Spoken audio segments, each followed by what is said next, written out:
இந்த வருடம் இறைவனுடைய ஆசீர்வாதம் எல்லோருக்கும் நலமாக இருக்கும்.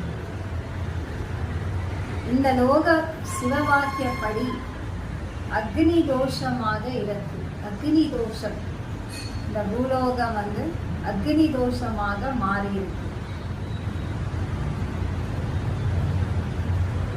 இறைவனுடைய ஆசீர்வாதம், இறைவனுடைய அருள் எல்லோருக்கும் கிடைக்கும். இந்த லோகம் அக்னி தோஷமால பஞ்சபூத சக்தியால பாதிப்பு உண்டு. பஞ்சபூத சக்தியால பாதிப்பு உண்டு. மழை அதிகமாக இருக்கும். ஒவ்வொரு நாட்டுல வெள்ளம் அதிகமாக இருக்கும். மனிதருக்கு சில ஆபத்துகள் உண்டு. வெள்ளத்தால பாதிப்புகள்